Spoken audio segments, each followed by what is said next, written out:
This is Frameform. Who wants to start? Let's go, Cliff. Gosh, here goes. Let's go, Okay. Cliff. Let's go. Get your back on the wall. Just kidding. All right. All right. All right. Jen to the house, Hannah to the house. Well, I wonder if that gives you a hint as to what we're talking about this week. It's another music video episode, but more specifically, we're going to be visiting what we've largely referred to as a trash heap of a cultural era, but we're going to excuse music videos from that.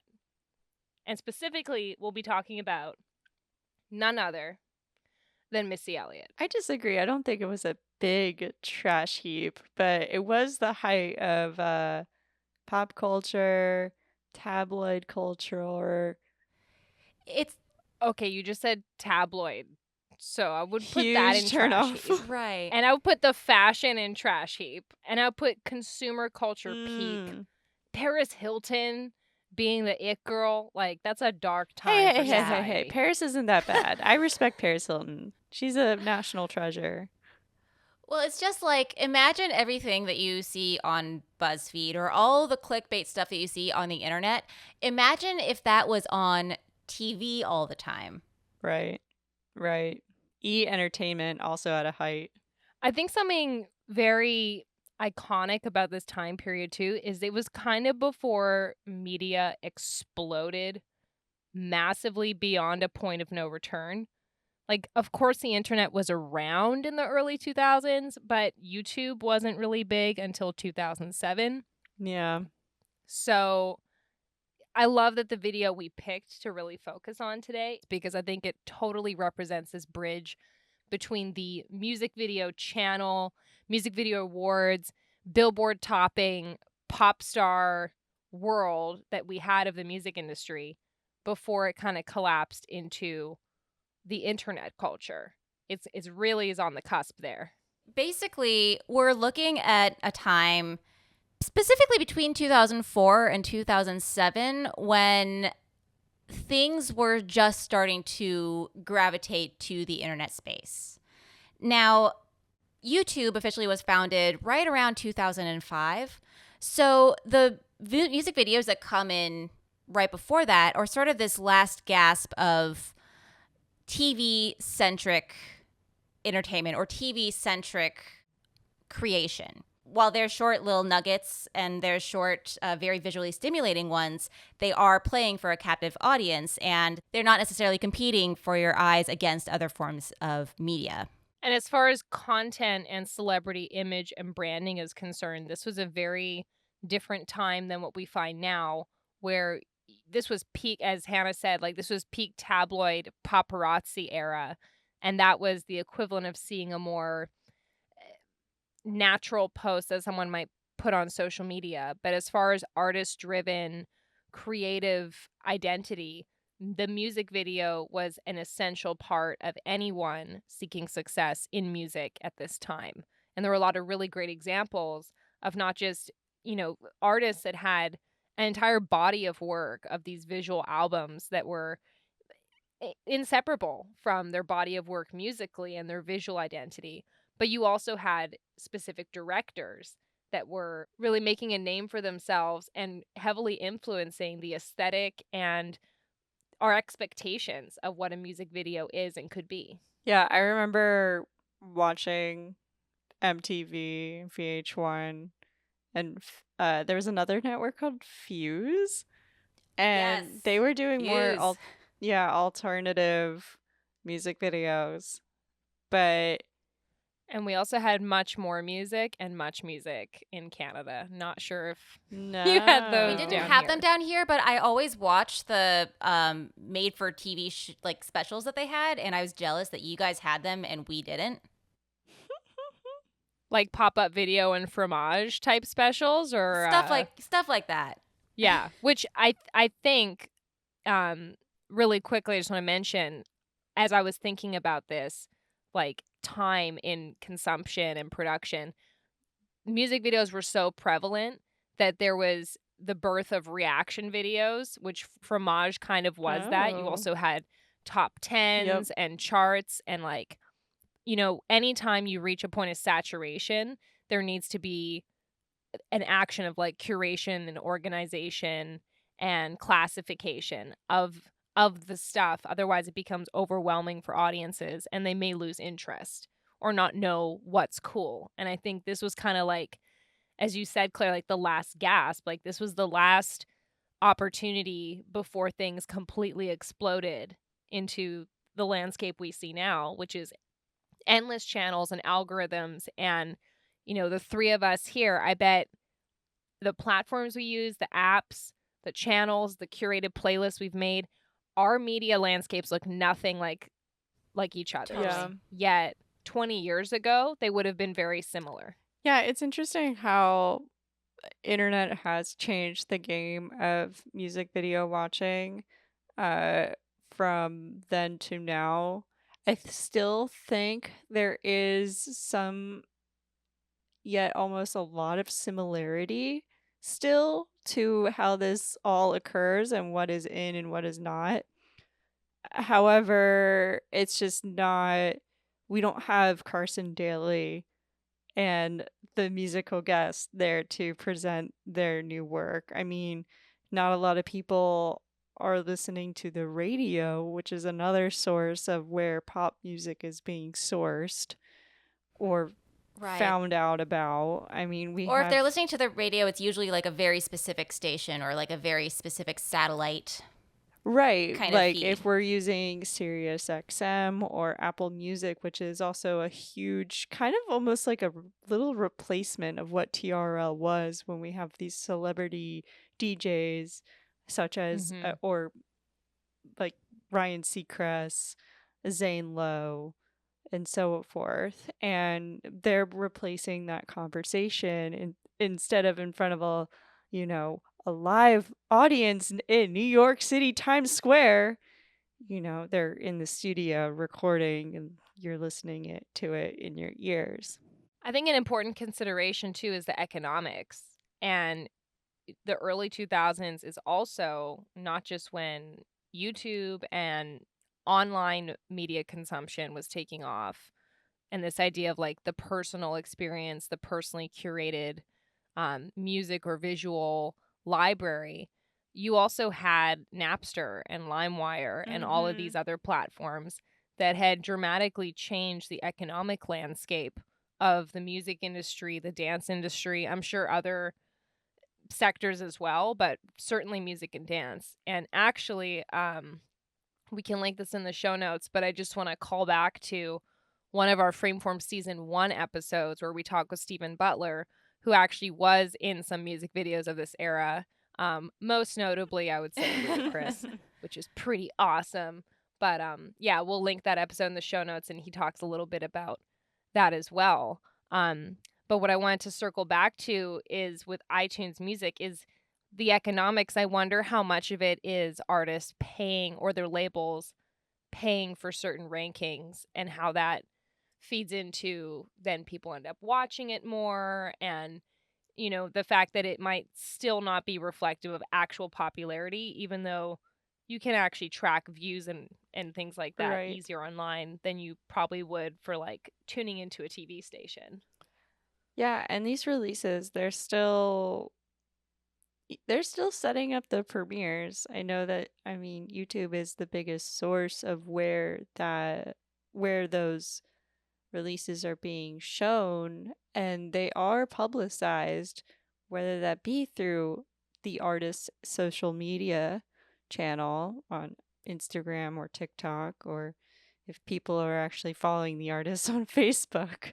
But I do get those notifications. I mean, Charlie XCX is one of my favorite artists out there, and I get the notifications. So it's interesting to see how stuff like Missy Elliott resurfaces over 10 years later, almost 20 years later, and yet shows a very prevalent view in the music video landscape of what we're watching today. Well, before we dive deeper into Missy, Dave Meyers, those music videos, can we just quickly spitball a few of our favorite artists or music videos from this era that we're talking about? Because it was really tough to narrow down. Like, we knew we were going to do a music video episode this season because, duh, got to do that every season. Then it was the task or the adventure of narrowing down the focus. So these were all, I know a lot of the ones I'm going to mention were ones that were like on my list of, oh, this would be so good to do a music video episode. So maybe if you're listening, if you want to let us know for future music video episodes, what you would want us to deep dive. I mean, we can totally look at NSYNC or Gorillaz or Outkast. We've already talked about Chemical Brothers. Fatboy Slim, Weapon of Choice. What are some music videos that you two remember fondly that you would like to name drop here? Oh my gosh. Or artists, I should say. Well, first of all, VH1 was always like my before I went to school routine. Like, I would always have breakfast and like turn VH1 on. So a lot of these were literally like kind of like my alarm clock. Wow. And the one the one that really sticks out, I think it's also a 2005 release, is Mr. Brightside. I loved that video. I think the Killers were great for half an album approximately. But I mean, the first 5 songs on Hot Fuzz are just, they still slap. They're incredible. Yeah. Those are bangers. That album is a banger overall. Yeah, I love that song. It's I mean, I went to my college reunion recently, and I think we played it like 5 times, and just memories of that like over the top Moulin Rouge kind of aesthetic. Totally. That had a big moment in the 2000s. I feel like we kind of cycled through a lot of Halloween tropey things. Like, Yeah. it was like a little dipping our toes into like, oh, now we're dressing like it's the 30s and we're wearing pinstripes. My Chemical Romance. And now like pirates in, right? And now like hippie is in and boho, and like I feel like we did a lot of jumping around, had a lot of crises in that time period. Right. But it was kind of awesome. Well, Claire, it's funny that you said like VH1 was your alarm clock in the morning. I was watching the news because that's what my parents watched first thing in the morning. But after school, when I got home, I would watch MTV or I would watch Fuse channel. And I mean, back then, loved J-Lo. Yes. Loved her music videos. She's the reason why I started making Screen Dance. My first Screen Dance was Jenny from the Block. No joke. Wow. Loved Outkast. I mean, all their albums. Who else? I wasn't a fan of this person's music videos back when I was younger, but like when I got older, especially during grad school, my friend and I would do music video journeys where we would just watch music videos for hours and just jump around. Such a grad school thing to do. Like, don't worry, we're being academic. T-Pain was someone that I love his music videos. They're so funny and they're so out there. He's such a good singer too. It's just he's also a live streamer these days on Twitch. Never thought I'd be on a stream. Yeah, T-Pain. I mean, I gotta mention like Usher, Janet Jackson, and definitely someone who's really out there artistic leaps that I would link to Missy is Busta Rhymes for sure. I can't think of anyone else that's even like in their league as far as what am I watching. Ludacris played with like visual perception quite a bit too, and I definitely don't claim to have an encyclopedic knowledge because I was honestly like 7 years old when some of this stuff came out, but like definitely they stand out to me in a long-term way. And even just in conversations over the years, I feel like when you say Missy Elliott or Busta Rhymes, it's like, oh my God, like in a Oh, league yeah. of their own compared to a lot of the others that might have been big at the time, but there's something to be said about being so iconic of your time that, you know, you almost represent it in a time capsule, but you're also relevant years afterwards. Yeah, I find it interesting, just to move forward. Dave Meyers, who was the director of a lot of Missy Elliott's music videos. Not only that, we found out that he was a director in a lot of pop stars' music videos. Including Outkast and Yeah, and Katy Perry. And then if we go forward in time, I mean, he was doing Kendrick Lamar's stuff as well as Billie Eilish. That, like, talk about someone who's incredibly known, especially for, I think is topped as like Guinness World Record for most played song is Bad Guy. Uh which Oh, that is wow. an iconic music video of its own for its absurdity. It's not Baby Shark? I don't know. I think it's for like a pop song. It's Bad Guy is, I think that's it. But also stuff like that's always influenced by, it's hard to like really compare across a long time period because Right. it's like, okay, that's during the streaming era when someone can have music on like a whole bunch. It's still a huge accomplishment and it's worth noting the popularity of the song. But I guess what I'm trying to show is like, it seems like it's easier for things to get more inflated numbers nowadays because you might just have it on repeat on Spotify versus back in the day, that the general day of the Yep. past, Right. pick your day. It was a Wednesday, whatever year that day is.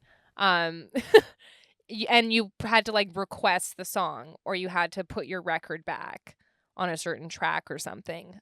Your Just- record? You mean your CD player? Yeah, well, for this music, it would be your CD player. I don't know if they were putting the vinyl, these songs on vinyl, but I actually, when I do listen to new music, I do tend to get a vinyl of it and just have it at home. But it's really not too much, to be honest. No, yeah, I agree. I mean, like, it was all about the record sales. It was all about what was playing on MTV, the radio, who was broadcasting it, what those numbers were, who was buying that. Music video awards. Yeah. Which labels had the stranglehold over the executives of these companies as well? Right. Mm-hmm. Yeah. I mean, this was kind of the days before, also, I mean, I'm really big into indie rock, but like before indie really started creeping into the mainstream, Mm-hmm. where labels like Merge and like 4AD and like Sub Pop were still considered independent labels. Right. And now that's so, with this nature of streaming and a lot of people actually getting a lot of traction on self-released stuff, indie kind of defines more of a vibe rather than where the like what label the music is associated with. Mm-hmm. It by no means does that term represent necessarily independent artists anymore, but also at that time, you know, we were seeing films from a very discrete number of labels, and others didn't really have those ins to put out the music. Well, and I think even the ideas of mainstream and indie have become so fluid recently because even if you just look at major media consumption and where people get their news, like the legacy media isn't getting as much as people that subscribe to podcasts or specific like YouTube channels or, you know, other platforms. People are definitely in this a la carte customized consumption pattern. And I think that is something really fascinating about these music videos is it really was, I feel like, part of a smaller pool of cultural reference, which kind of made it more potent for its time as well. Right. But something that I really love about Lose Control, you know, we're going to talk about a lot of great things that it does. But as far as situating something in a time and a place, Mm-hmm.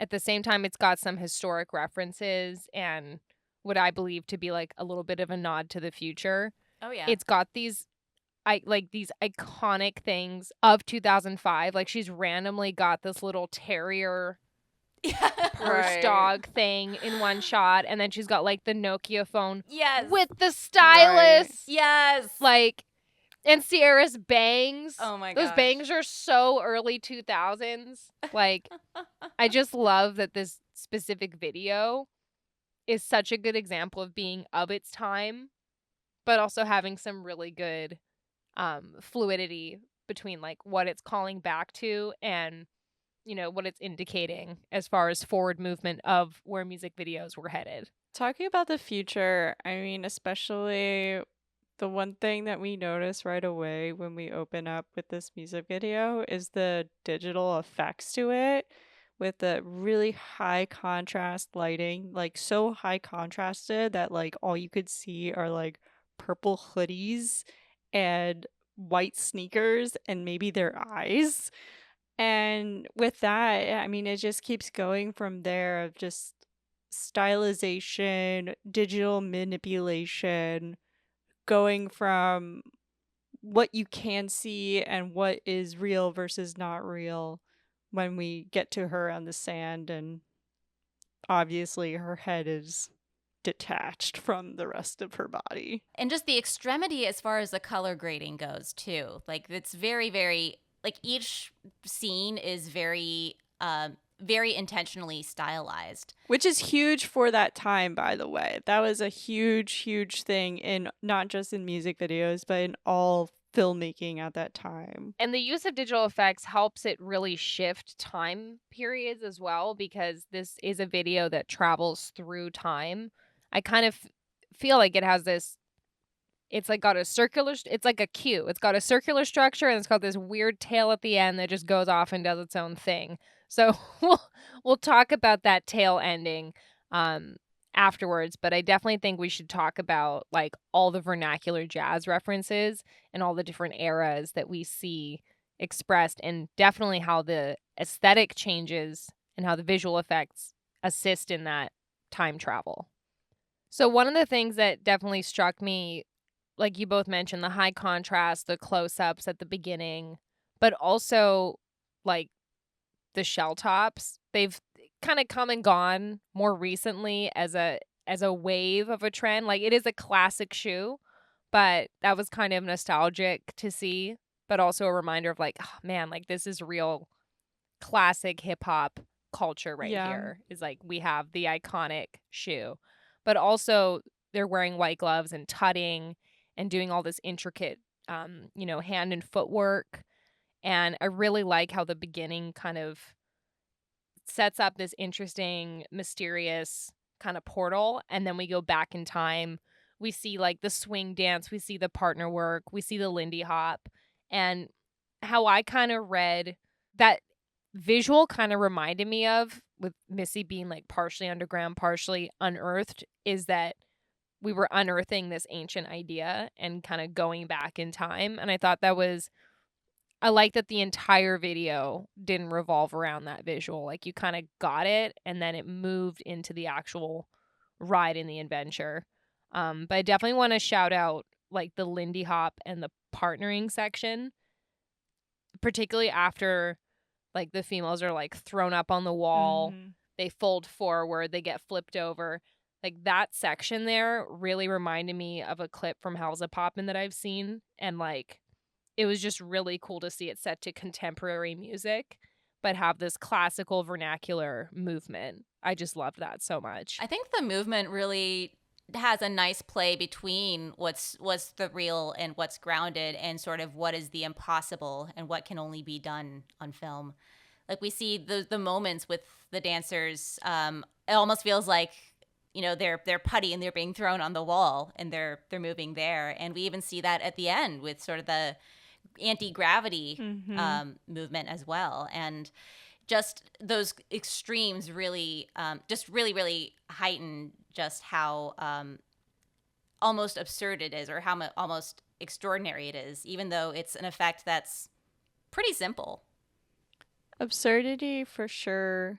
I mean, and that's a huge theme, I think, in a lot of Missy Elliott's music videos, and has been, I don't want to say recycled, but it has been used in other cases of her work. And I think that's the beauty of how her and Dave Meyers were approaching all these situations of how do we create a music video that's not being conservative or just showing off things. I mean, obviously, yeah, we have that the Nokia style or the Sidekick stylus or the moment with the Jeep in there, and that's Yeah. the brand Yeah. moment that Yes. is still being used to this day in music videos. But how do we just, take advantage of what digital media can do that we're not able to do as much with film? So I love that Yeah. they're taking advantage of, detaching her head and attaching it to a different body to highlight the Mhm. absurdity. And it's funny reading back in time through some comments and what people were thinking at that time when they first saw it, going like, yeah, I guess they just thought like, that's good enough. Or like, did they know, like, did people know that that was not her body? And it's like, no, like that's the whole thing. It's like, obviously, you know, we see Missy Elliott's body, and she definitely dances differently versus when her Yeah. head is There's detached.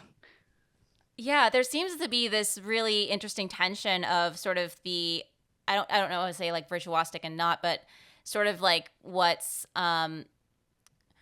planned and what's not in a way. Mhm. Like the Jeep moment, like the moment where all the dancers are in a line where you have that really audible shift of the song Mhm. and a really shift in the tone. It literally looks like they're out there without a permit, just here's like the 2 minutes that we have without a car that's going to, run us down. Let's go out, let's do this choreography, go back and then run out the next chance we get.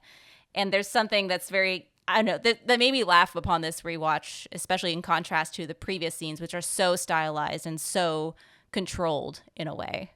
Yeah, and I think that kind of, to me, there's like the quote unquote the ending of the video, which is that part you're referring to with the Jeep and with the line. But then there's like this, what I call the PS, like this Mm-hmm. after section where they're like, okay, we're going to completely remix and sample some of what you just saw. And Tommy Lee's here. And speaking of absurdity, like nothing's more absurd. Maybe nothing is more absurd than the actual ending of the Right. video and the PS. And in a way, I kind of felt like it did remind me um of Walk This Way with Run DMC and the Rolling Stones, and this kind of Mhm. like reach across the Mm-hmm. aisle at a different genre of music to be like, hey, we're cool with each other. Like, we make completely different stuff, but at the end of the day, we're both rock stars and we've got a lot more in common than we do with you people watching the video. Like, isn't it hilarious? I can just get another celebrity to cameo in my really cool music video. Yeah. I think so. Apparently is a huge Missy Elliott fan, and then she just offered him like, "Hey, do you want to be in this?" And he just came and did it. So it was purely out of fandom. Well, and it probably helps with the watchability. And I wonder if, and I'm sure that those music video channels had ways of measuring viewership. And Well, I bet that having that Easter egg at the end of the they video didn't drove people to rewatch and to stay till the they end. didn't show that. That was the thing. It was actually really common to cut that Oh. part out. And that's also very common on a lot of works that, I mean, especially if you listen to Timbaland, like a lot of the work that he's done with Justin Timberlake, Missy Elliott, a lot of that, those artists always had those PSs at the very end of the Mhm. tracks, and those are often cut out. Like one of my favorite, uh, 20, the 2020 experience with Justin Timberlake. At the end of Mirrors, there's this like really great beatboxing section that just keeps going, and that's always cut out. A lot of that happens. So same thing with the Lose Control. You don't get that ending. I will say, because again, I was primarily a VH1 watcher, that ending was there on the VH1 cut. Really? And I have a theory about this because around that same time, for some reason, Tommy Lee was very, very visible. And this was right when all the I Love the 80s, I Love the 90s stuff was coming out. So people were having there's like a Motley Crue fan resurgence, and so Tommy Lee was all of a sudden on the screen again, and he was also in a VH1 reality show at the time. So in VH1's case, I think it was opportunistic to keep that in, just to keep that as a recurring theme and just tie that into whatever show that they were putting on at the time. Interesting. Thank you for mentioning reality show, because that is another component of the media landscape. Reality show was the precursor to social media. Like, reality show was the pseudo celebrity taking the tabloid into their own hands and being like, no, this is what my life is actually like. Actually, quotations. Remember, it's a mediated reality that we live for in. Sure. That's why I use my ditzy voice. But like the reality show and the tabloids kind of were the precursor to the current social media we see. And I think that that's part of what made the music video such a sacred part of the artistry. And even so now, it's like it's this expected film or visual album that comes out with the work. And, people largely, I can only imagine the difference in mindset between now and 100 years ago. Someone being like, I want to be a famous musician and I want to be successful, whatever that means. I want to be known. And all the things you had to do and consider and wrap up into that effort has changed so dramatically. And that goes for like every profession. But I'm just thinking about that now. Like, life has become so sophisticated and complicated at the exact same time. And there's a weird, I don't know, there also, upon rewatch, something I didn't notice is that they were filming in Joshua Tree, which is almost ubiquitous when it comes to sort of the more hippie, laid back tone that we tend to see a lot now. And it's something I didn't even recognize when I was watching at the time, and only just noticed because I saw the trees. And I do love the transition to On and On at the end, because I feel that the different tone of the song and the heavier, almost more spare tone really brings out almost unnerving quality of some of the setups, and sort of the post-apocalyptic quality of the desert scenes, and sort of the almost like a haunted feeling of the Lindy Hop and the club scenes as well. It's a good environmental connector between, the archaeology of the beginning, not the very first shot, but that near the beginning, I guess, like what would be the second scene or second location.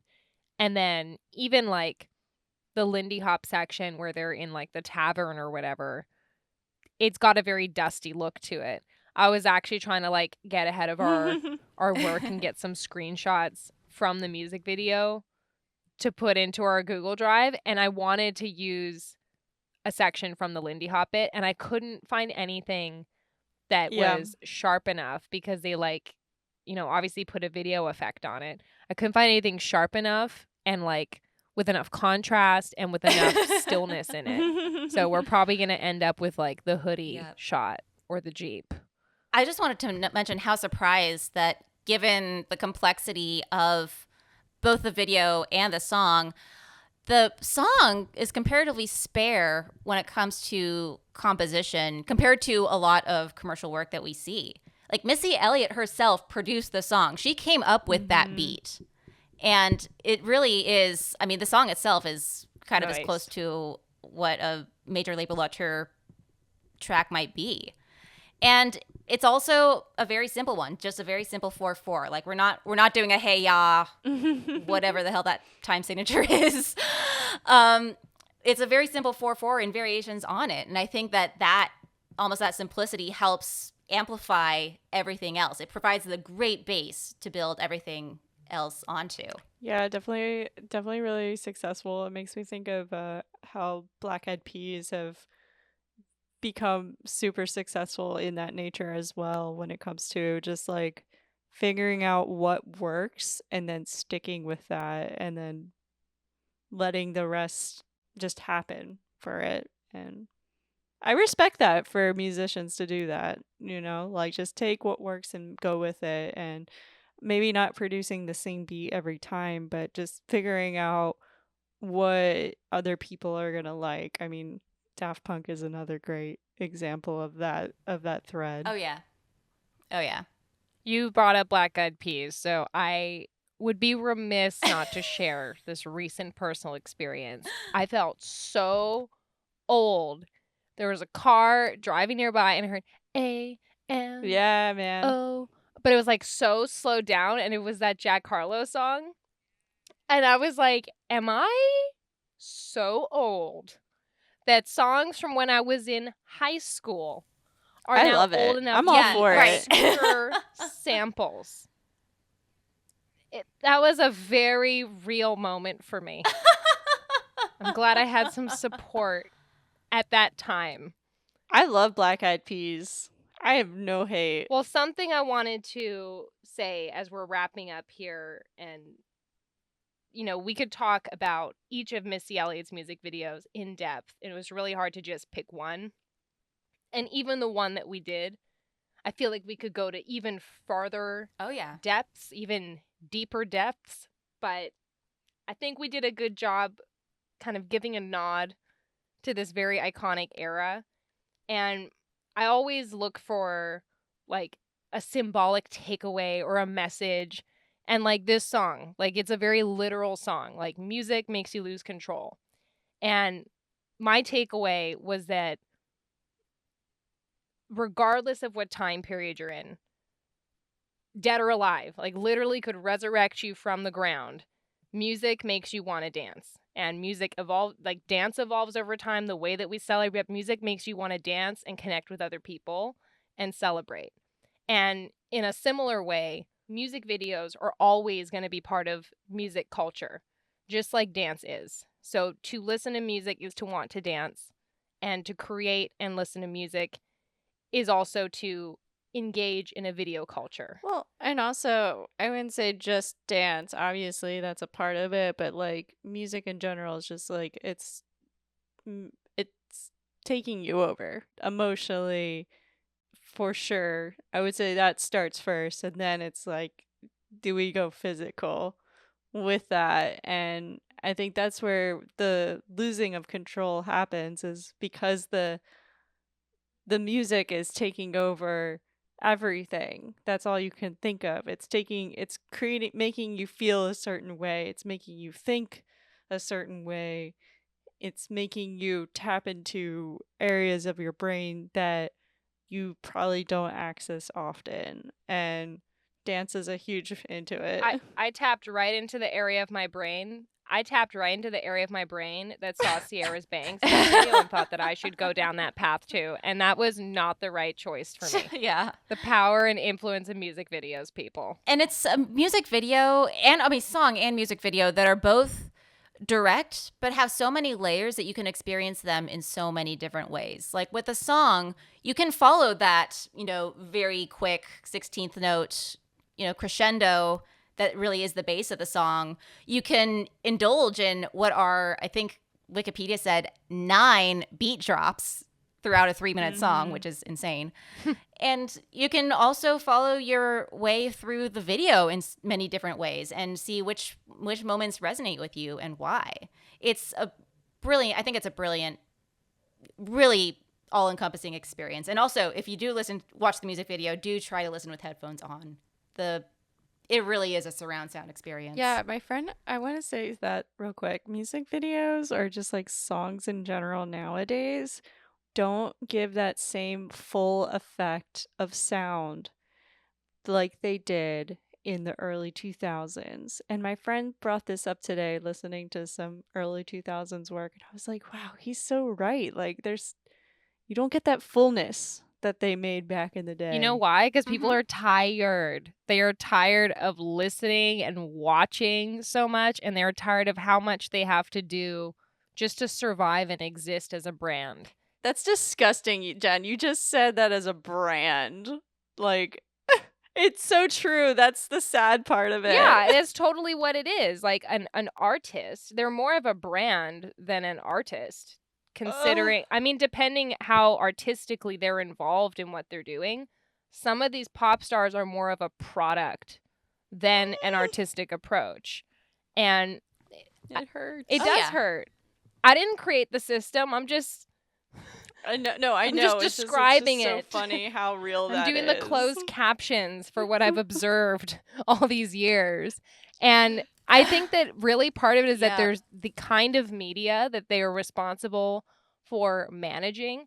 Like, how do you do a day in the life, my morning, what I eat in a day, and here's my my evening routine, and here's my Trader Joe's haul. Like, how do people manage to create all this media for all the areas of their life and then have artistic reserve to make a really good music video and then rewrite their own history through a Netflix documentary and then it must be so exhausting trying to be famous today and trying to, I guess, be that artist, but ultimately be available. creating a product and a product for consumption. There's been so many cases especially within the last year of artists publicly complaining about labels making them do TikTok Yep, I videos and saw sort of like that. this idea of feigning authenticity as far as, maintaining this facade of a direct connection with their audience, which is, I mean, heavily mediated, but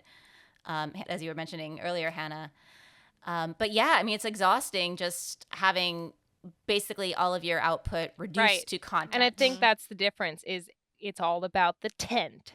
Even like content is so saturated, we now call it the tent because we can't even say content, 2 syllables. Dear Lord. So in a way, like, I think it's really important that we do look back and we do cite even those silly little details like the sidekick with the stylus because it reminds us how quickly and how much things change. And also, I gotta say, how cool we think we are as things are happening.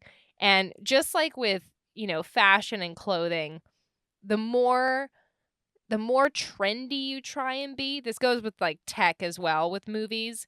The more trendy you try to be, the more cutting edge, the more dated you end up looking. And if this video have some things that look kind of off and dated? Like, maybe, but I honestly think that it's a classic and the ultimate message gets across regardless of the fact that there's a little purse dog in it. They're gonna come back, y'all. Oh my gosh. I remember when people at high school actually had those purse dogs. I don't know how that was allowed, but Yeah, now they're on planes. goodness. Now they're on planes and they're larger. And with that, we will see what the future holds with shell tops and Adidas jumpsuits and purse dogs. Mhm. So till then, stock that cart now. 2 of those things are very eternal in the European dance world. I will say that. We'll see you all next week. T2YL.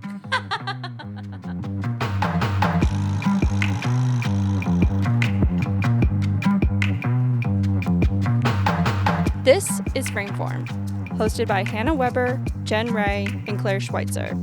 Edited by the Frameform team, with social media assistance from Maddie Leitner and music by Mason Carlton. Thanks for listening. We'll see you next week.